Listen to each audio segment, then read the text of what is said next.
what is the true meaning of Christ? And is it what we have been taught it is?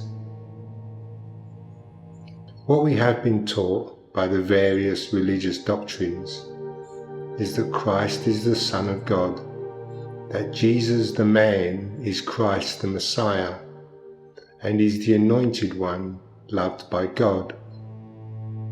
Therefore Christ is something that we are not, and that what it is not here, but is somewhere else, and is someone else, somewhere outside of us, and somewhere apart from us.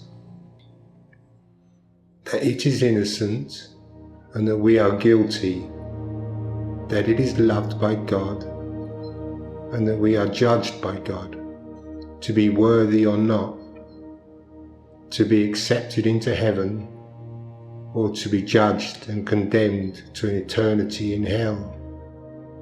A God outside of us, a God who has never been seen.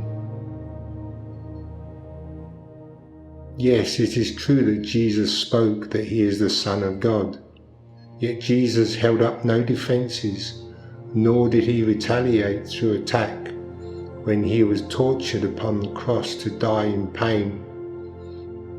What he did speak of was but forgiveness and tolerance towards the blind who cannot see, and those who cannot hear, and those who are simply insane. Is it because he loved what they were? Is it because he loved what they are? Was it because he knew them to be his brothers and his sisters who are but lost in hell? Was not his whole message from birth until his crucifixion and his final resurrection but one of releasing man from his own suffering, a suffering that man was making upon himself because of his insanity, making a world for himself like hell, made in ignorance and forgetfulness, and therefore not even knowing that he was doing it but to himself? So he taught that he is the Son of God, but knowing that the truth is that so are all his brothers and sisters like him. So we carry the same name as his own within us. We all share the same Father, the same Creator, and the same God. We have all been taught by religious doctrines, by those who have not thought as Jesus thought, because they did not see what Jesus saw, and so they taught a different message, one that was not wholly true, one that was simply a mistake in judgment, and therefore was a message of their own. It was because Jesus knew who he was that he overcame death and rose again from the cross.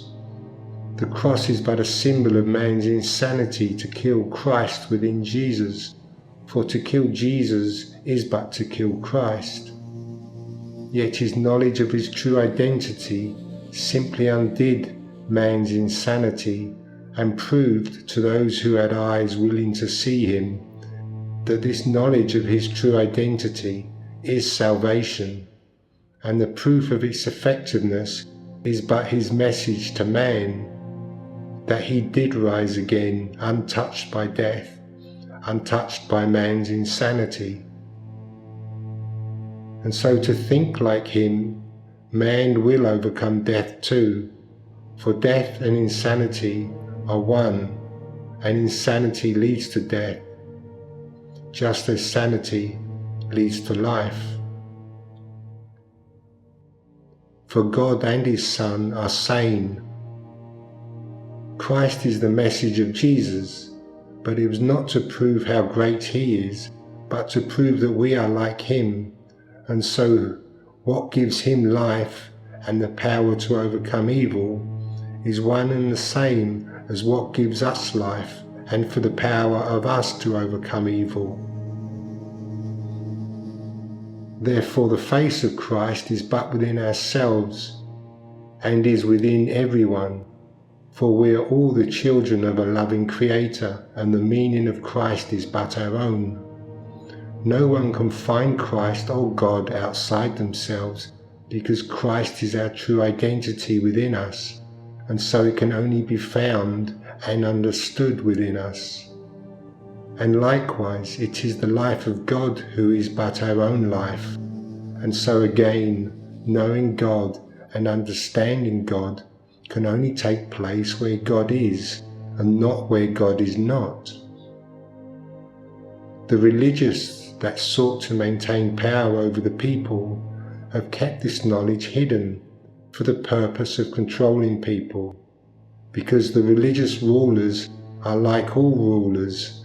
They believe they are special, and being special, they are unlike their brothers and sisters. They are unlike their fellow man. And so it is their specialness that deceives them, for God did not create specialness, God created sameness. For sameness is a part of oneness, whereas specialness fosters the belief in division. And what is not the same as God can believe God is their enemy, and therefore what is not the same as God's Son can be guilty and can therefore be destroyed. It is sameness that is the law of heaven and the foundation of justice, whereas specialness and division are but the laws of injustice found within hell. And the world is full of injustice, because the world is full of unjust laws. Who but the insane think they are special when God created all of life from his own life? It is this sameness within us that is written within our hearts. It is specialness that denies what God created as one. Love is one and the same for all. It is not more for some and less for others. Love is written within our hearts because of its sameness.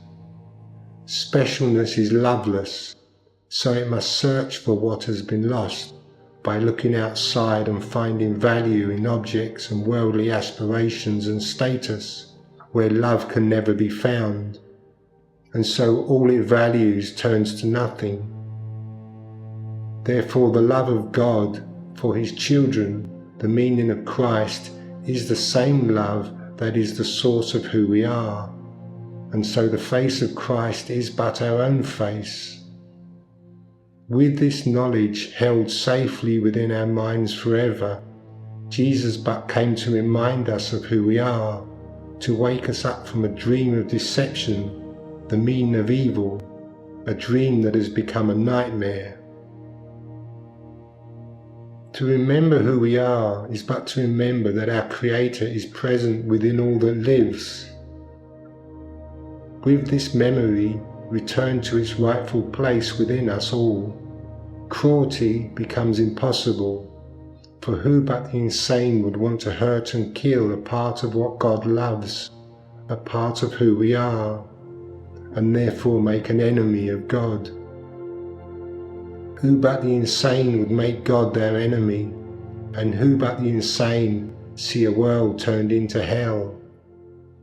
The rulers of religions and governments and kings are all the makers of all the laws of hell, dividing up what God created as one world divided up for the purpose of control and ruling mankind, to keep hatred and fear alive within our minds, to keep brothers fearing his brother, and to keep all the defences of war and hate in place and justified, to keep ignorance in place of knowledge, to keep the belief in specialness alive and the belief in our powerlessness alive, and so our need for rulers who are special and given special rights.